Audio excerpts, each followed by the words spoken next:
এ রে কি কমু যে আমার কোয়ালিফিকেশন মানে একটা বইলা দে, তা নাহলে তো আজকে আর ধরা খেয়ে যাব। স্যার আমার কোয়ালিফিকেশন হচ্ছে MSBWS। ওরে বাবা, যে এই কোয়ালিফিকেশন, এটা তো আমি জীবনও শুনিনি। হইতেও পারে কম্পিউটারের যে যোগ, ডিজিটাল যোগ হয়েও যেতে পারে। যাক, বাদ দিয়ে এটা। আচ্ছা, খালি করে পূরণ করো তো দেখি। বলো, এফ এ ফর আপেল, তাহলে B for dash, D for dash, C for dash. বলো তো এগুলো ড্যাশ জায়গাগুলো তুমি পূরণ করো, জলদি জলদি। আরে স্যার এটা কোনো ব্যাপার হলো, একদম সহজ। স্যার যদি A ফর আপেল হয় তাহলে B ফর বাপেল, আর B ফর যদি বাপেল হয় তাহলে তো C ফর সাপেল, আর C ফর যদি সাফেল হয় তাহলে তো D ফর গাফেলই হবে। আরে বাহ বাহ, তোর তো বেশ ভালোই ব্রেন আছে, অনেক সুন্দর সুন্দর উত্তর দিচ্ছিস তো। কেন স্যার আমি কি পাশ কইরা গেছি নাকি করমু? আরে খাড়া খাড়া, আরো কয়েকটা টেস্ট কইরা লই, তারপর বলতাছি তুই ফাঁস করবি কিনা। আরে স্যার বুঝলাম না, আপনি কি রুগী দেখতে আসছেন যে আমাকে টেস্ট করবেন? আমি ইন্টারভিউ দিতে আসছি, ইন্টারভিউ নেন, আমাকে টেস্ট কেন করবেন? আরে বেটা, ওইটাই ওইটাই, টেস্ট মানে ইন্টারভিউ, বুঝলি তো এবার। আচ্ছা আচ্ছা, এবার তোর একটা কোয়েশ্চেন করি, কর। বল, ওয়ারেন্টি আর গ্যারান্টি এই দুইটার মধ্যে পার্থক্য বল, তাড়াতাড়ি বুঝিয়ে বলিস। স্যার এটা তো একদম সহজ। ধরেন আমার বউয়ের অসুস্থ, হুম, তারপর তার বাপ আইসা তাকে নিয়ে গেল, মানে আমার শ্বশুর বাড়ি। নিয়ে যাওয়ার পর চিকিৎসা করাইবো, ডাক্তার দেখাইবো। ডাক্তার দেখানোর পর যখন হেয়ে সুস্থ হয়ে যাইব তখন আবার আমার বাড়িতে ফেরত দিয়া যাইব। এটা হইলো স্যার ওয়ারেন্টি। আর যদি বউ অসুস্থ হয়ে মরে যায় তাহলে শালির সাথে যদি আমার বিয়ে দিয়ে দেয়, ওইটা হইলো পার্মানেন্টলি গ্যারান্টি স্যার।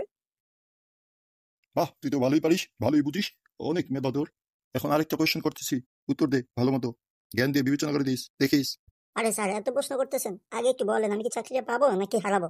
যদি পাই তাহলে আমাকে যত ইচ্ছা তত প্রশ্ন করেন, কোয়েশ্চন দিয়ে আমাকে ঢেকে ফেলেন, কোনো প্রবলেম নেই। কিন্তু যদি চাকরিটা শেষমেশ না পাই তাহলে স্যার কি যে হবে আমি নিজেও জানি না। প্রশ্ন করতেছি উত্তর দিতেছো তো এত কথা কসকে? ফোনটা চাইতেছে একটা লাথি দিয়ে রুম থেকে বের করে দিই। আচ্ছা স্যার, সরি সরি, তাড়াতাড়ি প্রশ্ন করেন।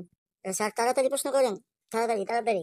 এবারে চুপ কর, আমার কি বেকার মনে হয়? আমার কি আর কোনো কাজ নেই? শুধু তোর প্রশ্ন করা নিয়ে আমি বসে আছি। আরে স্যার কথা না বলে কোয়েশ্চেন করেন তো, কোয়েশ্চেন করেন জলদি। আচ্ছা, বুঝতেছি না, তুই এত চাকরি চাকরি করিস, তুই চাকরি দিয়ে কি করবি? এত চাকরিটা তোর প্রয়োজন কেন বলতো? আর বললেন না স্যার, বাসা থেকে চাপ আসছে, যদি চাকরি না হয় তা না হলে নাকি আমাকে জীবনে বিয়েই দিবে না। তাই চাকরিটা খুবই প্রয়োজন আমার, একটু দয়া করে দেন না। আচ্ছা শোন, এই লাস্ট প্রশ্ন তোর, ঠিক আছে? এই কোয়েশ্চেনটার উত্তর যদি দিতে পারিস তাহলে মনে করলি তোর চাকরিটা আমি কনফার্ম করে দিব। জলদি বলেন, লাস্ট প্রশ্ন তাহলে আবার ঘুরিয়ে পেঁচিয়ে বলছেন কেন, বলে দেন না। বল তো, বাংলাদেশের প্রধানমন্ত্রীকে প্রাইম মিনিস্টার? এটা কোনো প্রশ্ন হলো?